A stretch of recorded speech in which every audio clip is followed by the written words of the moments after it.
ಕುರುಬೂರು ಪತ್ರಿಕಾ ಸುದ್ದಿಗೋಷ್ಠಿ ಸಂಬಂಧಪಟ್ಟ ಜಮೀನಿನ ಮಾಲೀಕರು ಪ್ರಭಾಕರ್ ರೈತರ ಕುಟುಂಬದವರು. ಕಾನೂನು ಚೌಕಟ್ಟು ದಾಖಲೆಗಳು ನಾವು ಸೃಷ್ಟಿ ಮಾಡಿಲ್ಲ. ಎಲ್ಲ ದಾಖಲೆಗಳ ಪರಿಶೀಲನೆ ಮಾಡಿ ತಾಲೂಕಾ ಕಚೇರಿಯಲ್ಲಿ ಸರಿಯಾಗಿದೆ ಎಂಬುದಾಗಿ ಪ್ರತಿಕ್ರಿಯೆ ವ್ಯಕ್ತಪಡಿಸಿದರು.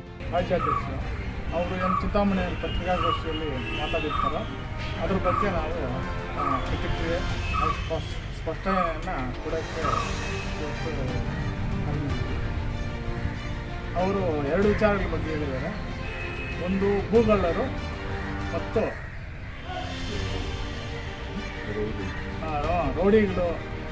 ರೋಡಿಗಳು ಅಂತೇಳಿ ಪ್ರತಿಕ್ರಿಯೆ ಕೊಟ್ಟಿದ್ದಾರೆ. ಮತ್ತು ನಕಲಿ ದಾಖಲೆ ಸೃಷ್ಟಿ ಮಾಡಿದ್ದಾರೆ ಅಂತ ಆರೋಪ ಮಾಡಿದ್ದಾರೆ. ಅದಕ್ಕೆ ನಾನು ಸ್ಪಷ್ಟನೆ ಕೊಡ್ತೀನಿ. ದಯವಿಟ್ಟು ಅವರೊಂದು ವಿಚಾರ ಗಮನಿಸಬೇಕು. ಅವ್ರು ಸರಿಯಾಗಿ ಮಾಹಿತಿ ಕೊಡದೆ ತಪ್ಪು ಮಾಹಿತಿ ಕೊಟ್ಟು ಅವ್ರನ್ನ ತಪ್ಪು ದಾರಿಗೆ ಎಳೆಯುವಂಥ ಕೆಲಸನ ಕೆಲವರು ಮಾಡಿದ್ದಾರೆ. ನಮ್ಮ ಗ್ರಾಮದಲ್ಲಿ ಅವ್ರು ತಪ್ಪು ಮಾಹಿತಿ ಕೊಟ್ಟಿದ್ದಾರೆ ಅಂತ ನಾವು ಯಾವ್ದು ನಕಲಿ ದಾಖಲೆ ಸೃಷ್ಟಿ ಮಾಡಿಲ್ಲ, ನಾವು ಯಾವುದು ಗುಂಡಾಗಲಿಲ್ಲ, ರೋಡಿಗಳೆಲ್ಲ ಬೇಕಾದ್ರೆ ವಿಚಾರಿಸ್ಕೊಳ್ಳಿ, ನಾವು ಅಂಥ ಜನ ಅವ್ರನ್ನ ತಪ್ಪು ದಾರಿಗೆ ಎಳೆಯೋ ಕೆಲಸ ಮಾಡಿದ್ದಾರೆ. ಅದು ದಯವಿಟ್ಟು ಪರಿಶೀಲನೆ ಮಾಡ್ಕೊಳ್ಳಿ. ಆಮೇಲೆ ಏನಾಯಿತು, ಅಗ್ರಿಮೆಂಟ್ ಮಾಡಿಕೊಂಡು ನಾವು ಅವಾಗ ಬೋರ್ವೆಲ್ ಹಾಕ್ತಾಯಿದ್ವಿ. ಬೋರ್ವೆಲ್ ಹಾಕ್ಬೇಕಾದ್ರೆ ಅದಕ್ಕೆ ತೊಂದರೆ ಮಾಡೋಕ್ಕೆ ಬಂದರು. ಅವಾಗ ನಾನೇನು ಮಾಡಿದೆ, ಮತ್ತು ಅವರು ನನ್ನ ಮೇಲೆ ಅಟ್ರಾಸಿಟಿ ಕೇಸ್ ಮಾಡ್ತೀವಿ, ಅದು ಮಾಡ್ತೀವಿ ಬೆದರಿಕೆ ಹಾಕಿರ್ತೀನಿ. ಅದಕ್ಕೆ ನಾನೇನು ಮಾಡಿದೆ, ಯಾಕಪ್ಪ ಸುಮ್ಮನೆ ಗಲಾಟೆ ಹಾಕಿ ಕೋರ್ಟ್ಗೆ ನ್ಯಾಯಾಲಯಕ್ಕೆ ಚಿಂತಾಮಣಿ ನ್ಯಾಯಾಲಯದಲ್ಲಿ ಅಲ್ಲಿ ನಮಗೆ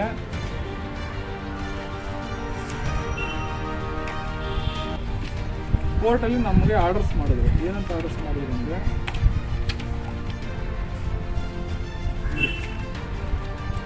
the suit of the plaintiff is decreed ಆಯಿತು. ನಮಗೆ ಡಿಗ್ರಿ ಕೊಟ್ಟು ಪೊಸಿಷನ್ ಇದೆ ಅಂತ ಏನು ಕೊಟ್ಟಿದ್ದಾರೆ, agricultural activities in the suit of plaintiff ಅರ್ಥಕೊಂಡು ಮಾತಾಡಬೇಕಾಗುತ್ತೆ. ಯಾಕಂತಂದರೆ ಭೂಗಳ್ಳರು ಅಂತಂದರೆ ಯಾರು ಈ ರಿಯಲ್ ಎಸ್ಟೇಟ್ ಮಾಫಿಯಾ ಇರ್ತಾರಲ್ಲ, ಬೆಂಗಳೂರು ಕಡೆಯಿಂದ ಬಂದು ಈ ಕಡೆ ಲ್ಯಾಂಡ್ಸ್ ಇದು ಮಾಡಿಕೊಂಡು ಪರ್ಚೇಸ್ ಮಾಡಿಕೊಂಡು ಇರ್ತಾರಲ್ಲ, ಅವ್ರನ್ನ ಭೂಗಳ್ಳರು ಅಂತಾರೆ. ಇಲ್ಲೀಗಲ್ಲಾಗಿ ನಾವು ಇಲ್ಲೀಗಲ್ಲಾಗಿ ಮಾಡಿರೋಲ್ಲ. ನಾವು ಸ್ಥಳೀಯ ರೈತರು. ಆ ಜಮೀನು ಸುಮಾರು 40 ವರ್ಷಗಳಿಂದ ನಾವು ಅದರಲ್ಲಿ ಅನುಭವದಲ್ಲಿರೋದು. ದಯವಿಟ್ಟು ಅವ್ರು ಮಾಹಿತಿ ತಿಳ್ಕೊಳ್ಳಿ. ಅವ್ರು ಬೇಕಾದ್ರೆ ಬಂದು ಅಕ್ಕಪಕ್ಕ ಗ್ರಾಮದಲ್ಲಿ ತಿಳ್ಕೊಳ್ಳಿ. ಭೂಗಳ್ಳರು ಏನೇನೋ ಮಾತಾಡಿದ್ದಾರೆ. ನಮ್ಮ ಕುಟುಂಬ ವಿಚಾರಿಸ್ಲಿ. ಅವರು ನಮ್ಮ ತಂದೆಯವರು, ನಮ್ಮ ತಾತ ಅವರು ಇರ್ಬೋದು, ಅವ್ರದ್ದೇ ಆದಂಥ ಒಂದು ಹಿನ್ನೆಲೆ ಇದೆ. ಅವ್ರ ಕುಟುಂಬ, ನಮ್ಮ ಕುಟುಂಬದಕ್ಕೆ ಹಿನ್ನೆಲೆ ಇದೆ. ಯಾರ ಸೊತ್ತಿಗೂ ಯಾವತ್ತೂ ಹೋಗಿಲ್ಲ. ನಾವು ಯಾರ್ದನ್ನು ಅಪಹರಿಸಿಲ್ಲ. ಕಾನೂನುಬದ್ಧವಾಗಿ ನಾವು ಉಳ್ಮೆ ಮಾಡ್ಕೊಂಡ್ಬರ್ತಾಯಿದ್ವಿ 40 ವರ್ಷದಿಂದ.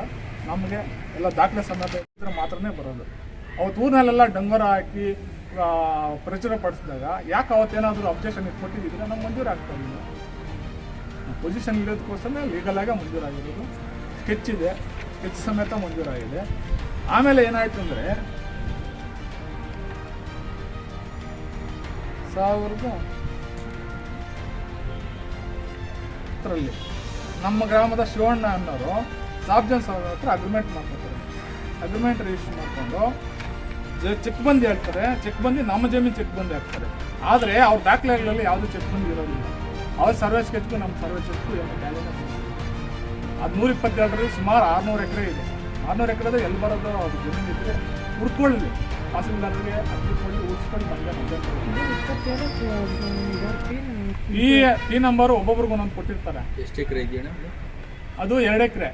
ನಮಗೆ ಆ್ಯಕ್ಚುಲಿ 4.25 ಎಕರೆ ನಮ್ಮ ಮಂಜೂರಾಗಿರೋದು. ಇನ್ನೂ ಒಂದು 2.5 ಎಕರೆ ಮಂಜೂರಾಗಿದೆ. ಇದ್ರ ಜೊತೆಯಲ್ಲಿ ಸುಮಾರು 23 plantation cleaning the land or in any way interfering with his peaceful possession and enjoyment of the schedule property by way of permanent injunction ಕೊಟ್ಟು ನಿಮ್ಮದೇ ಇದು ಸೊತ್ತು ನೀವು ಇದರಲ್ಲಿ ಅನುಭವದಲ್ಲಿದ್ದೀರಾ. ನೀವು ನಕಲಿ ದಾಖಲೆಗಳಿದ್ದರೆ ಅಲ್ಲಿ ಕೋರ್ಟಲ್ಲಿ ಯಾವುದೇ ಕಾರಣಕ್ಕೂ ನ್ಯಾಯ ಎಲ್ಲ ಇದು ಮಾಡೋಕ್ಕೆ ಬರೋದಿಲ್ಲ.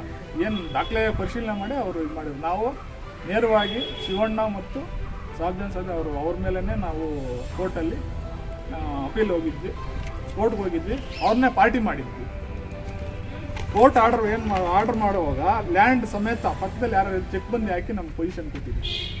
ಅದ್ರ ಮೇಲೆ ಅವ್ರು ಅಪೀಲ್ ಹೋಗ್ಬೇಕು. ಮುಂದಕ್ಕೆ ಅಪೀಲ್ ಹೋಗಿ ಅವ್ರು ಬೇಕಾದ್ರೆ ಆರ್ಡರ್ಸ್ ಮಾಡಿಸ್ಕೊಂಬರಲಿ, ಕ್ಯಾನ್ಸಲ್ ಮಾಡಿಸ್ಕೊಂಬರಲಿ, ಸ್ಟಿಲ್ ಅಷ್ಟೇ ತಗೊಬರಲಿ. ಅದು ಬಿಟ್ಟು ದೌರ್ಜನ್ಯವಾಗಿ ನೋಡಿ ಥರ ಹೇಳಿಕೆಗಳು ಕೊಡಿಸೋದು. ಅವ್ರ ಪಾಪ ಅವ್ರು ಕೋಲಾರ ಕಡೆಯವರು ಅವ್ರಿಗೆ ಗೊತ್ತಿರಲ್ಲ. ಇಲ್ಲಿ ಸ್ಥಳೀಯವಾಗಿ ಏನು ವಿಷಯ ಅಂತ ಗೊತ್ತಿರಲ್ಲ. ಎಡುಕಲೆ ತಿಳ್ಕೊಂಡು ಪರಿಶೀಲನೆ ಮಾಡಿಕೊಂಡು ಕೊಡ್ಬೋದಾಗಿತ್ತು.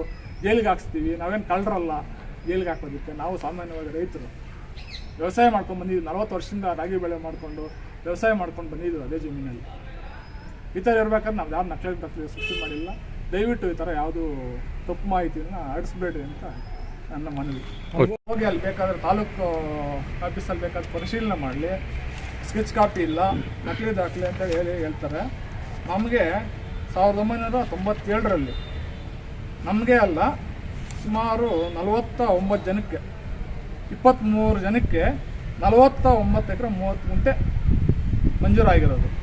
ಅಲ್ಲಿ ಏನು ಮಾಡಿದರೆ ಅದಕ್ಕೆ ಮುಂಚೆ 1986-87 ಮುಂಚೆ ಇವರು ಸಾಗುವಳಿ ಮಾಡ್ತಾ ಅನುಭವದಲ್ಲಿರೋದಾಗಿ ಪರಿಶೀಲನೆ ಮಾಡಿ ಸ್ಥಳ ತನಿಖೆ ಮಾಡಿ ಯಾರು RI AC ಅವರೆಲ್ಲ ಜಂಟಿ ತಹಸೀಲ್ದಾರೆಲ್ಲ ಸ್ಥಳ ತನಿಖೆ ಮಾಡಿ ಊರಲ್ಲೆಲ್ಲ ಪ್ರಚುರಪಡಿಸಿ ನಮಗೆ ದರ್ಖಾಸ್ತು ಕಮಿಟಿನಲ್ಲಿ ನಮಗೆ ಜಮೀನು ಮಂಜೂರಾಗಿತ್ತು. ಅದಕ್ಕೆ ಮುಂಚೆಯಿಂದನೂ ನಾವು ಪೊಸಿಷನಲ್ಲಿದ್ದೀವಿ. ಅದನ್ನು ಅವರೇ ದಾಖಲೆನೆಲ್ಲ ಅವರೇ ಬರೆದಿದ್ದಾರೆ, ಇಷ್ಟು ವರ್ಷದಿಂದ ಇವರು ಇದ್ದಾರೆ ಅಂತೇಳಿ. ಯಾವುದೋ ಒಂದು ಜಮೀನು ಮೇಲೆ ಒಂದು ಜಮೀನು ಮಂಜೂರಾಗುತ್ತೆ, ಅದ್ರ ಮೇಲೆ